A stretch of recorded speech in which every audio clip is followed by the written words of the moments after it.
The greatest awliya of Allah, friends of Allah, were people that were living the nightlife out, lost. What we would say is lost. But that lost is what caused them to feel the need, and they turned to Allah, and in an instant, their names were written in destiny. That forever now, people will remember your name with honor because of the feeling of, I need you, Ya Allah.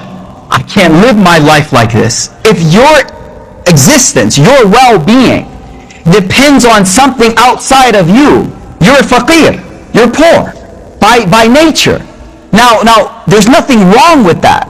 The reality, though, is to realize that you are faqir ilallah, faqir dependent upon God.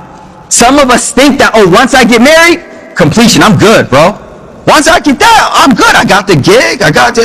Some of us think, it's the job. Once I get the job, then some of us think, once I finish my degree. And it's funny because as I say each one of those, whoever passed that, they shaking their head. Literally, I'm looking around the room. I started with marriage. Sisters in the back was like, no. I said job. Dudes with the job in the front, they're like, no. Still feel empty. I was like, once you graduate, no. Some of us, you're in med school. You're like, once I become a doctor, I'll feel. Man, ask anyone. Like, no.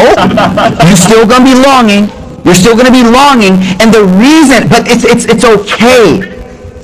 Because if you realize, and this is, there's a beautiful statement of Ibn Qayyim al-Jawzi, which is profound. He says that in the heart, and I want you to truly embrace this thought. He said, in the heart, there is a void. Remember, we said the faqir is the one that is dependent on something outside themselves. He said, in the heart, there is a void that cannot be filled except by His love, turning to Him, always remembering Him, and being sincere to Him. Were a person to be given, this is Ibn Qayyim speaking, were a person to be given the entire world and everything in it, that would never fill the void. That would never fill the void. So whatever you're looking at around you, thinking in your head that I need that thing, the beauty of tonight is that you'll realize that it's not that you need it, it's you want it. And that if you really truly understand where your satisfaction will lie, you won't be searching for gold at the end of a rainbow. You'll realize that the whole time it was with you already. You already had the gold with you. That's the crazy part about it.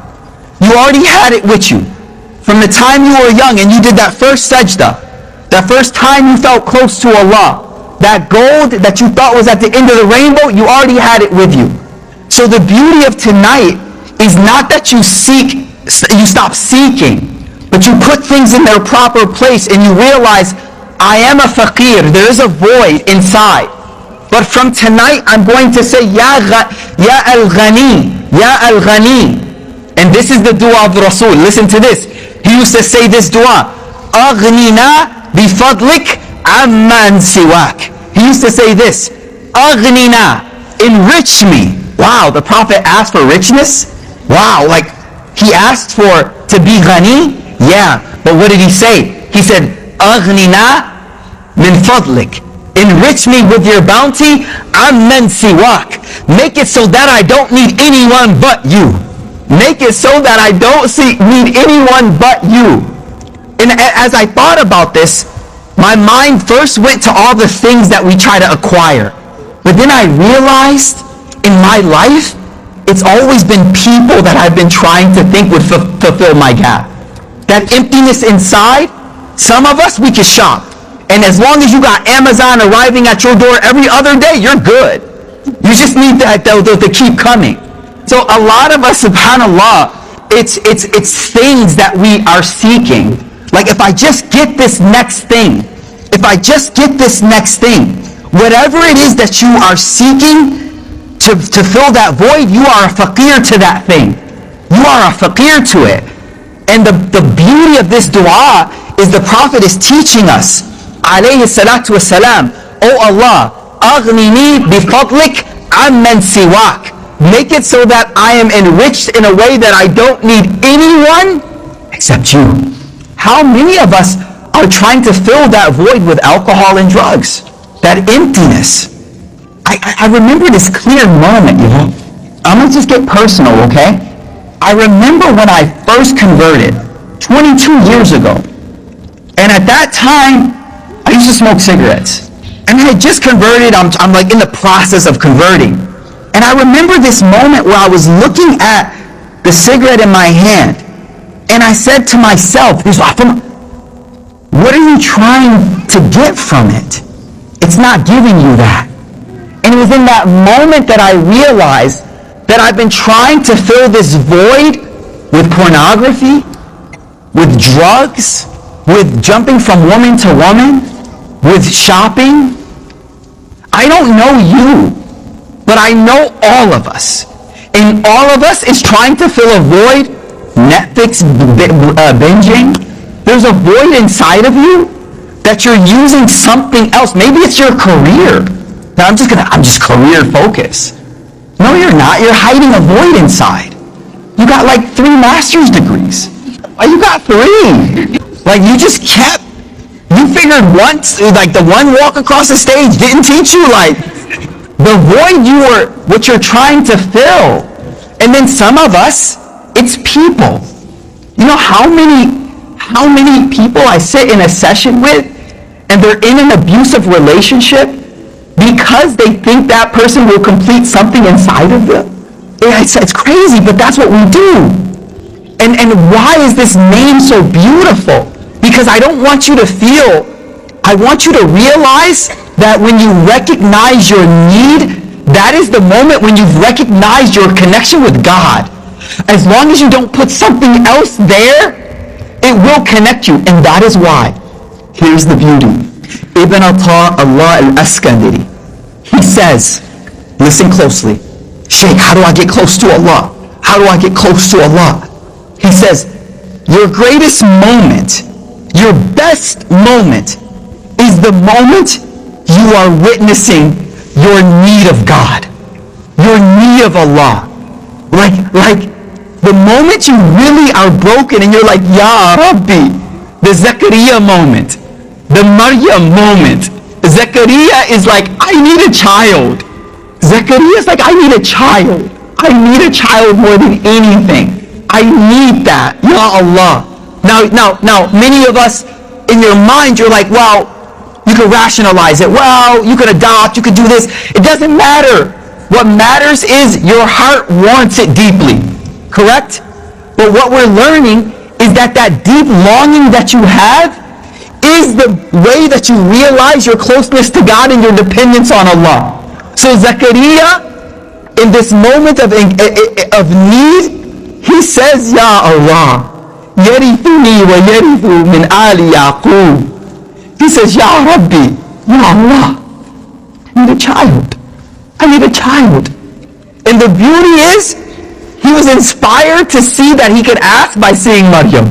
He walks into the room of Maryam and she has fruit out of season. Fruit out of season. He says, Anna laki hada. He's like, where'd you get this from?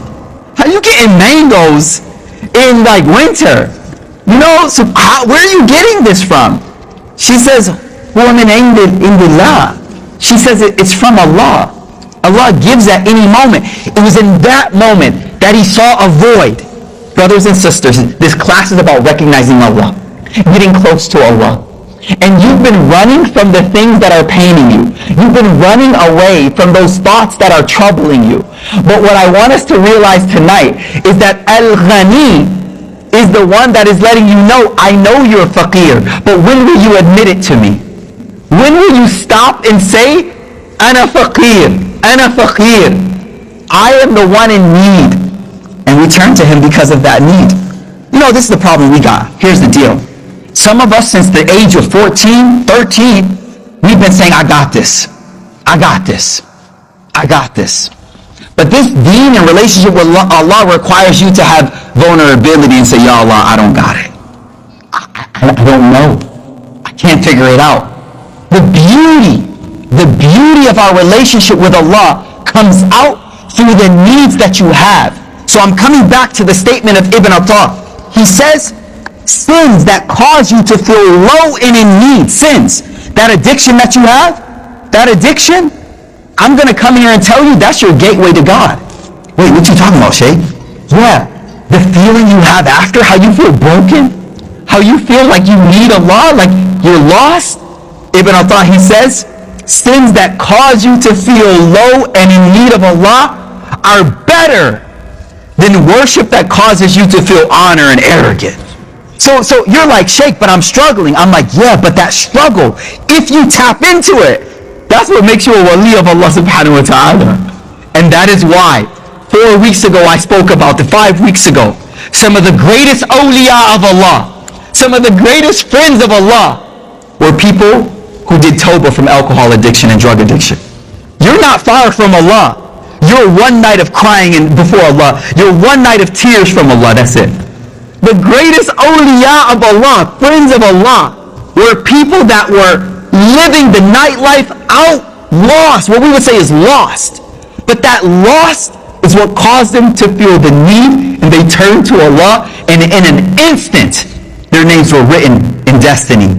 That forever now, people will remember your name with honor because of the feeling of, I need you, Ya Allah. I can't live my life like this. So if you're struggling with an addiction, don't let shaitan push you away from Allah with that. Yo, you gotta reverse that. You gotta reverse it. And you gotta realize, nah, this is my gateway to get close to Allah. Yeah, they call it gateway drugs, but we don't realize it's a gateway to get close to Allah too. Because it's through that feeling of brokenness that you get close to Allah. Please recognize that. Please recognize that.